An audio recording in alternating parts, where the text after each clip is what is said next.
నిజం చెప్తున్నాను, మనము దేవుడికి ఎప్పుడు కూడా శత్రువులు అవ్వకూడదు. మనము దేవుడికి ఎప్పుడు కూడా దేవుడి ముందు దోషులుగా బ్రతకూడదు. దేవుడి ముందు మనం ఎప్పుడు కూడా నిందారహితులుగా బ్రతకాల. ఎక్కడ బ్రతకాల? నిందారహితులుగా బ్రతకాల. మీకు అబ్రహాం జీవితం మీ అందరికీ తెలుసు. ఆయనకున్న సంపాదన కానీ, ఆయనకున్న సంపద కానీ, ఆయనకున్న సేవకులు కానీ, ఆయనకున్న ధనం కానీ ఇప్పటివరకు ఎవరికి లేదు. ఆయన ఎప్పుడు పని అని పరిగెత్తలే, ప్రార్థన అని పరిగెత్తాడు.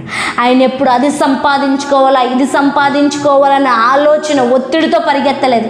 ఆయన బలిపీఠాలు కట్టాలి అని దేవుడి కోసం నిలబడ్డాడు. అందుకు ఎక్కడి నుంచి వస్తుందో తెలీదు, ఎలా వస్తుందో తెలీదు. వాక్యం చెప్పుతున్నట్లుగా తన ప్రియులు నిద్రించుచుండగా ఆయన వారికి ఇచ్చుచున్నాడు. ఎవరిస్తున్నారంట? నిద్రిస్తూ. అంటే ఏంటి? మనము దేవుడి సన్నిధిలో రెస్ట్ తీసుకుంటే, మనము దేవుడికి దగ్గరగా ఉంటే ఎవరిస్తారంట? దేవుడిస్తాడు. అలాగని